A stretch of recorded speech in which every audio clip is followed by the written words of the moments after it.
வணக்கம் மக்களே, welcome to FDFS with மோகி. ஸோ நீங்கள் ஆவலுடன் எதிர்பார்த்து கொண்டிருந்த ஸ்குவிட் கேம் சீசன் 3யோட ரிவ்யூ தான் பார்க்க போகிறோம். இந்த சீரீஸானது நெட்ஃப்ளிக்ஸில் மிக முக்கியமாக தமிழும் டப் செய்யப்பட்டிருக்கு. ஸோ நேற்று நிறைய படங்கள் பார்த்த கலைப்புனால இன்றைக்கி காலையில் தான் இந்த சீரீஸை பார்க்க ஆரம்பித்தேன். சீசன் 3. ஸோ 6 மணி நேரம் ட்ராவலுக்கு அப்புறம் அந்த ஸ்குவிட் கேமோட ட்ராவலுக்கு அப்புறம் இப்போ இந்த ரிவ்யூ கொடுக்க வந்திருக்கேன். ஸோ எல்லாருடைய கருத்து என்ன அப்படின்னு கேட்டிங்கன்னா, ஸ்குவிட் கேம் சீசன் 1 பயங்கர சூப்பர் டூப்பர் ஹிட். அதனால தான் சீசன் 2 பார்க்க வைக்கிறதுக்கான ஒரு காரணகர்த்தாவே அமைஞ்சது. ஸோ ஸ்குவிட் கேம் சீசன் 2 பொறுத்த வரைக்கும் பார்த்திங்கன்னா பெருசாக அந்தளவுக்கு நிறைய பேருக்கு ஒர்க் அவுட் ஆகலாம், நிறைய பேருக்கு ஒர்க் அவுட் ஆகிருந்தது. ஸோ இந்த 3 வந்து பார்த்திங்கன்னா கரெக்டாக ஜஸ்டிஃபைடாக கொடுத்துருக்காங்களா, ஏன்னா சீசன் 2ல் ஒரு எண்டிங் கொடுத்து முடிச்சாங்க. ஸோ அதோட கண்டினியூட்டிலேருந்து இந்த எண்டு கரெக்டாக முடிச்சிருக்காங்கன்றதான் எல்லாரோடைய ஒரு காரணமாக அமையுது. ஸோ இந்த சீசன் 3 எந்த மாதிரியான ஜஸ்டிஃபைடாக அமைஞ்சிருக்கு இல்லையான்றதை நம்ம டீட்டெயிலாக ரிவ்யூவில் பார்ப்போம். போகிறதுக்கு முன்னாடி இந்த ரிவ்யூ ஆனது உங்களுக்கு பிடிச்சிருந்ததுன்னா மறக்காமல் லைக் பண்ணுங்கள், கமெண்ட் பண்ணுங்கள், மிக முக்கியமாக எல்லாருக்கும் ஷேர் பண்ணுங்கள் அண்ட் சப்ஸ்கிரைப் பண்ணுங்கள். ஸோ வாங்க நம்ம ரிவ்யூக்கு போகலாம். ஸோ ஸ்குவிட் கேம் சீசன் 3 இதனுடைய கதை சுருக்கம் என்ன அப்படின்னா, நீங்கள் ஸ்குவிட் கேம் சீசன் 2 வந்து பார்த்தீங்கன்னா ரொம்ப நல்லது, எல்லாமே பார்த்தாலும் நல்லது. பட் ஸ்குவிட் கேம் சீசன் 2 பார்த்துட்டு வந்தீங்கன்னா தெரிஞ்சிருக்கும். அந்த கிளைமேக்ஸில் வந்து பார்த்தீங்கன்னா 2வோட 6வது எபிசோடில் என்ன பண்ணுவாங்கன்னா, இந்த ஃப்ரண்ட்மேன் யாருன்றது நம்மளுக்கு தெரிய வந்துடும். அதே மாதிரி வந்து பார்த்தீங்கன்னா இவங்களும் மாட்டிப்பாங்க, 4, 5, 6 மாட்டிப்பாங்க, ஒரு சில பேர் மாட்டிப்பாங்க. ஆக்சுவலி அவங்க அந்த இடத்துலேருந்து எஸ்கேப் ஆக பார்ப்பாங்க, ஆனால் எல்லாருமே சரண்டர் ஆகிடுவாங்க.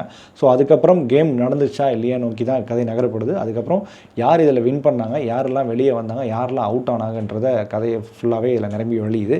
ஓகே, இந்த வெப்சீரிஸோடைய அண்ட் பாசிட்டிவ் நெகட்டிவ் பற்றி பேசுவோம். இதோட பாசிட்டிவ் என்ன அப்படின்னு கேட்டிங்கன்னா, சீசன் 2 நான் ஆல்ரெடி சொன்ன மாதிரி அந்தளவுக்கு பெருசாக இல்லையோ. ஏன்னா சீசன் 1 வந்து பார்த்திங்கன்னா அது ஃப்ரெஷ், அது வந்து ரொம்ப ரொம்ப ஃப்ரெஷ். அந்த ஃப்ரெஷ்ன்றனாலேயே அதில் வந்து பார்த்திங்கன்னா 7-8 கேம் வந்துக்கிட்டே இருக்கும். பட் சீசன் 2 அப்படி கிடையாது, வெறும் 3 கேம் தான் வச்சுருந்தாங்க. அண்ட் சீசன் 3 பொறுத்த வரைக்கும் பார்த்திங்கன்னா அதே டெம்ப்ளேட் தான், 3 கேம் தான் இதிலே ஃபாலோ ஆகிருக்கு. இதில் 6 எபிசோட் இருக்குது. 2 and 4 and 6 இந்த 3 எபிசோடில் தான் கேம்ஸ் வந்து ஃபாலோ ஆகுது. ஸோ மிக முக்கியமாக வந்து பார்த்திங்கன்னா இந்த கேம்ஸ் இருக்குது இல்லையா, இந்த கேம்ஸ் ரொம்பவே ரியாலிட்டியாக இருந்தது. இந்த கேம்ஸ் ரொம்பவே நல்லா இருந்தது. மிக முக்கியமாக இது முன்னாடி சீசனில் இருக்கிற கேம்ஸை விட இந்த சீசன் வந்து பார்த்திங்கன்னா முன்னாடியாச்சும் கொஞ்சம் தப்பிக்கிறதுக்கு இல்லை எஸ்கேப் ஆகிறதுக்கு சில வழிகள் இருந்தது. இதில் அப்படிலாம் இல்லை, கொஞ்சம் ப்ரூட்டலாகவே இறங்கிட்டாங்க. ரொம்ப ப்ரூட்டலாக நீங்களே அடிச்சுட்டு சாவுங்கடா அப்படின்ற மாதிரி கையில் கொடுத்து, நீ வந்து உயிரோட இருந்தால் வா, மற்றவங்க நீ என்ன வேணால் பண்ணிக்கோ அப்படின்ற மாதிரி தான் இந்த எல்லா கேமுமே இருந்தது. ஸோ அது ரொம்ப பாராட்டுக்குரியதாக இருந்தது. இந்த ரோப்பில் பண்ணுற கேமு, அப்புறம் வந்து ஹைட் அண்ட் சிக் கேமு, அப்புறம் கடைசியில் வந்து யாராச்சும், அதாவது ஒரு ரவுண்டு ஷேப்பில் இருக்கும், அதில் வந்து யாராவது தள்ளி விடணும், அந்த மாதிரி கேமு. இது எல்லாமே ரொம்ப ரியலிஸ்டிக்காக இருந்தது. மிக முக்கியமாக அந்த கிளைமேக்ஸில் வர அந்த கேம் ரொம்ப இன்டென்ஸாக இருந்தது, ரொம்ப எமோஷனலாக கனெக்ட் ஆகிடுச்சு அப்படின்னு தான் சொல்லி ஆகணும். அதில் வந்து அவ்வளோ டெப்த் இருந்தது. முக்கியமாக அதுக்கு போடப்பட்ட டென்ஸ் மியூசிக் இதில் ரொம்ப ரொம்ப சிறப்பாக இருந்தது. எனக்கு ரொம்ப அந்த க்யூரியாசிட்டி இருக்கு இல்லையா, க்யூரியாசிட்டியை பிரேக் பண்ணுற மாதிரி அந்த மியூசிக்லாம் வந்து ரொம்ப அழகாக பிளேஸ்மெண்ட் பண்ணப்பட்டது. அது ரொம்பவே ரசிக்கக்கூடிய இருந்தது. அது மாதிரி இந்த சீசனில் பொறுத்த வரைக்கும் எமோஷனலுக்கு நிறைய வேல்யூ கொடுத்தாங்க.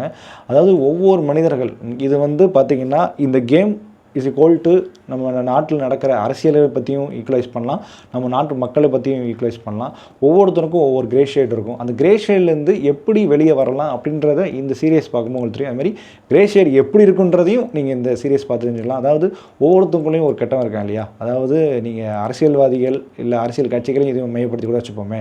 ஃபஸ்ட்டு என்ன பண்ணுவாங்க, ஆசை காட்டுவாங்க. ஆசை காட்டுறக்கு என்ன பண்ணுவாங்க, உங்களை இந்த இடத்துக்குள்ளே வர வைக்கணும்னா நீங்கள் கோழிக்கறி, பிரியாணி, அப்புறம் காசு கொடுத்து கரெக்ட் பண்ணி எப்படியாச்சும் வசீகரப்படுத்துவாங்க. சில இலவசங்களை கொடுத்து வசீகரப்படுத்துவாங்க. இலவசம்னு சொல்ல முடியாது, அதாவது அவங்களுக்கு என்ன தேவைன்றதை தாண்டி தேவைக்கு அதிகமாக சில விஷயம் கொடுப்பாங்க. அதெல்லாம் கொடுத்து வர வச்சுருவாங்க. ஆனால் வர வச்சு அதுக்கப்புறம் மக்களோட காசுகளை சுரண்டுவாங்க. அதுமாதிரி மக்களை ஒவ்வொருத்தவங்களும் அனுப்பாங்க. அதுக்கப்புறம் ஜாதி, மதம் அந்த விஷயங்களை பிரிப்பாங்க. அதே மாதிரி தான் இங்கே கேமையும் அப்படி தான், இந்த ரியல் லைஃப்பும் அப்படி தான். ஸோ இது ரெண்டுமே நீங்கள் பேலன்ஸ் பண்ணி பாருங்கள். நீங்கள் பேரசைட் அப்படின்ற படமும் லிட்ரலி இதே மாதிரி ஒரு விஷயத்த சொல்ல வர்றது தான். ஸோ பேரசைட் எனக்கு ரொம்ப ரொம்ப பிடிச்ச ஒரு படம். அது மாதிரி தான் இந்த ஒரு படமும் பேசப்படுற ஒரு கருத்தியல் ரீதியான ஒரு விஷயம். ஸோ வந்து பார்த்திங்கன்னா நீங்கள் இதில் தெரிஞ்சுக்க வேண்டியது என்னென்னா, அரசியல் வந்து ரொம்ப தெரிஞ்சுக்கணும். அரசியல் தெரிஞ்சுக்கணும் தாண்டி நீங்கள் உங்களோட இண்டிவிஜுவலிட்டியை காட்டிக்கணும். உங்களோட இண்டிவிஜுவலிட்டியான எல்லாருக்கும் அன்பு கொடுக்கணும், அன்பு செலுத்தணும், அன்பு வாங்கிக்கணும். அதே மாதிரி மற்றவங்கள வந்து ஒருத்தன் அன்பு கொடுக்கலைன்னா தயவு செஞ்சு வெளியே விட்டு வந்துடுங்கன்றதை கரெக்டாக சொல்லியிருப்பாங்க. அதுமாதிரி நேர்மையாக இருக்கணும். அதை பற்றியும் இந்த விஷயங்கள் காட்டுது. அதுதான் இந்த கேமாக நான் பார்க்குறேன். அது ஃபுல்லாகவே, அதாவது மறைமுகமாகவே இதில் ஃபுல்லாகவே சூப்பராக டெலிவரி பண்ணாங்க. எஸ்பெஷலி இந்த கிளைமேக்ஸ். நாங்கள் வந்து பந்தய குதிரைகள் இல்லை, நாங்கள் வந்து மனிதர்கள், நாங்கள் வெறும் மனிதர்கள், அது புரிஞ்சுக்கோங்க அப்படின்னு சொல்லிட்டு அந்த ஒரு டென்ஸ், அந்த ஒரு நிமிஷம் அது சூப்பராக இருந்தது. எனக்கு ரொம்ப பிடிச்சிருந்தது. ரொம்ப அவ்வளோ ஆழம் இருக்குது அந்த வார்த்தையில், அவ்வளோ அழுத்தம் இருக்குது. அந்த அழுத்தத்தினுடைய விஷுவலை நீங்கள் பார்த்தீங்கன்னா அது புரியும். அதுவும் கடைசி எபிசோட்லாம் நிறைய பேருக்கு அழுகை வரும். அந்தளவுக்கு ரொம்ப இன்டென்ஸான, யாருமே எதிர்பார்த்துறாத ஒரு தருணம். அந்த கேமை கரெக்டாக யூட்டிலைஸ் பண்ண 3 ஸ்டேஜ் இருக்கும். அதில் 3 ஸ்டேஜஸ் இருக்கும்.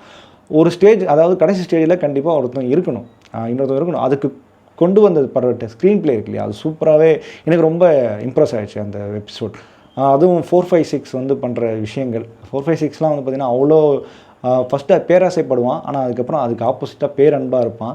ஸோ அந்த பேரன்போட விளைவாக தான் அவன் கடைசியாக அவன் பண்ணுற ஒரு விஷயம். அது ரொம்பவே சூப்பராக டிஸ்கஸ் பண்ணியிருந்தாங்க. எனக்கு ரொம்ப ரொம்ப பிடிச்சிருந்தது. அதுக்கப்புறம் வர பேக் ஸ்டோரி ஒன்று இருக்குது. அதாவது அந்த விஷயங்கள் கேம்லாம் முடிஞ்சு எவாக்குவேட்லாம் ஆயிடுச்சு, அதுக்கப்புறம் ஒரு ஸ்டோரிஸ்லாம் வரும். அவங்க அதுக்கப்புறம் என்ன ஆனாங்கன்ற மாதிரி. இந்த கேம் வந்து அது நடந்துட்டு தான் இருக்கும். ஸோ மக்கள் புரிஞ்சுக்க விஷயம்னா, கேம் நடந்துட்டு தான் இருக்கும். இது ரியல் லைஃப்பில் அப்படி தான் எல்லாருக்கும் அந்த கேம் நடக்கும். நாமளும் இதே மாதிரி மாட்டுவோம். ஆனால் அந்த கேம்லேருந்து பொழைச்சி வரணும்னா நாம் நார்மலாக இருக்கணும், நாம் நேர்மையாக இருக்கணும், நம்ம அன்பாக இருக்கணும், நம்ம அன்பை செலுத்தணும். இதுதான் இது வந்த வெப்சீரிஸ் சொல்லக்கூடிய கருத்து. ஸோ நாம் நார்மலாக இருந்தாவே நம்மளை அவனும் கிட்ட நெருங்க முடியாது. காசு பணம் வரும் போகும், காசு பணத்துக்கு ஓட வேண்டியதான், ஆனால் பேராசைப்படக்கூடாதுன்றத இதை விட கிளியராக கேட்டால் இந்த வெப்சீரிஸ் மாதிரி யாருமே சொல்ல முடியாது. ஸோ எனக்கு அதுதான் இந்த சீரிஸ் மூலமாக பிறந்தது. நீங்கள் வந்து இந்த கேமை பார்க்க வேணாம், இந்த கேமை உங்களோட லைஃபோட ரியாலிட்டிக்காக எடுத்து வச்சு பாருங்கள். அப்போது உங்களுக்கு இதனுடைய விளக்கங்களும் கருத்துக்களும் உங்களுக்கு நிறைய புரியும். ஸோ அதுதான் இந்த சீசன் 3 சொல்லப்பட்ட ஒரு விஷயம். சரி, இதில் வந்து பார்த்திங்கன்னா எனக்கு இதில் வந்து பார்த்திங்கன்னா ஒவ்வொருத்தவங்களுக்கும் இந்த ஒரு கேரக்டர் வந்து வீணடிக்கப்படலன்றதான் மிக முக்கியமான. எல்லா கேரக்டருக்கும் அவ்வளோ இண்டிவிஜுவாலிட்டி இருந்தது. எல்லா கேரக்டரும் சூப்பராக எழுதப்படுது. ஒவ்வொருத்தவங்களுடைய கிரே ஷேட், அதாவது ஒரு பிள்ளை பெற்றுக்கிற அவங்களுக்கு ஒரு பிரச்சனை, அதுமாதிரி திருநங்கைக்கு ஒரு பிரச்சனை, ஒரு பாட்டியம்மாவுக்கு பிரச்சனை, பாட்டியம்மா தன்னுடைய மகனுக்கு கொண்டனால வர கில்ட்டினஸ்ஸு, அதுக்கப்புறம் வந்து பார்த்திங்கன்னா இவ்வளோ பேராசைப்பட்டனால ஒரு பிரச்சனை, பேராசை ஓவர்லோட் ஆனால் எவனை வேணால் கொள்ளலான்ற ஒரு பிரச்சனை. இது மாதிரி பிரச்சனைகள் வந்து காமிச்சிட்டே இது எல்லாமே எல்லார் மனிதனுக்குள்ளே இருக்கிற ஒரு சாதாரண விஷயம் தான். ஆனால் அந்த சாதாரண விஷயமாக நீ எடுத்துக்க வேணாம் அப்படின்ற சொல்லக்கூடிய ஒரு சீரியஸாக தான் நான் அதை பார்க்குறேன். ஸோ அதனால் கண்டிப்பாக எல்லோரும் என்னை தெரிஞ்சு பார்க்கணும், கண்டிப்பாகவே பார்க்கணும் இது என்னை பொறுத்த வரைக்கும். ஸோ அண்ட் மோர் ஓவர் வந்து பார்த்திங்கன்னா இதில் பிரச்சனைகளாக நான் பார்க்குறதுன்னு பார்த்திங்கன்னா, இது ஒரு ஸ்லோபன். ஆனால் இந்த ஸ்லோபன் இந்த தேவைக்கு தான். இந்த ஸ்லோபன் எடுத்துக்கக்கூடிய நபர்களுக்கு இது பிடிக்கும். பட் ஸ்லோபன் எடுத்துக்க மாட்டேன் அப்படின்ற பட்சத்தில் கொஞ்சம் தொய்வுறும், அதுமாரின்னு கூட சொல்லலாம். அதுமாதிரி கேம் வந்து பார்த்திங்கன்னா கொஞ்சம் நிறைய ஷார்ட்ஸ் வந்து ரொம்ப லென்த்தி ஃபீல் கொடுக்குது. அது மிக முக்கியமாக நான் கருதுகிறேன். அண்ட் அதுக்கப்புறம் வந்து பார்த்திங்கன்னா இந்த வே ஆஃப் எண்டிங் எனக்கு ரொம்ப ரொம்ப பிடிச்சிருந்தது. அது வந்து இந்த உலகம் இப்படி தான் அப்படின்ற மாதிரி காட்டுற எண்டிங் ஓகே, ஆனால் அது இன்னும் கொஞ்சம் கிளியராக காட்டியிருக்கலான்ற மாதிரி எனக்கு கொஞ்சம் அது ஒரு சின்ன ஆசை வச்சுக்கோங்களேன், அவ்வளோதான். ஸோ மொத்தத்தில் இந்த சீரியஸ் வந்து பார்த்திங்கன்னா ஒரு ஒர்த்தான சீரியஸ். நான் சொன்ன இந்த கருத்தியல் ரீதியாக இந்த சீரியஸ் நீங்கள் பார்த்தா மட்டும்தான் உங்களுக்கு இன்னுமே நல்லா சொல்லலாம். விளங்கும்னா நான் தப்பான மீனிங்கை சொல்ல, இன்னும் நல்லா உங்களால் வெளிக்கொணர முடியும், நல்லா புரிஞ்சுக்க முடியும். ஸோ இந்த game is equal to life அப்படின்னு கூட பாருங்கள். ஸோ இந்த சீரியஸ் நான் கொடுக்கக்கூடிய ரேட்டிங் என்ன அப்படின்னு கேட்டிங்கன்னா 5க்கு 4. ஸோ ஓகே மக்களே, இந்த ரிவ்யூ உங்களுக்கு பிடிச்சிருந்தா நம்பர், இந்த ரிவ்யூ பிடிச்சா மறக்காமல் லைக் பண்ணுங்கள், கமெண்ட் பண்ணுங்கள், ஷேர் பண்ணுங்கள், சேனலை சப்ஸ்கிரைப் பண்ணுவாங்க. Stay with me FTF with மோகி.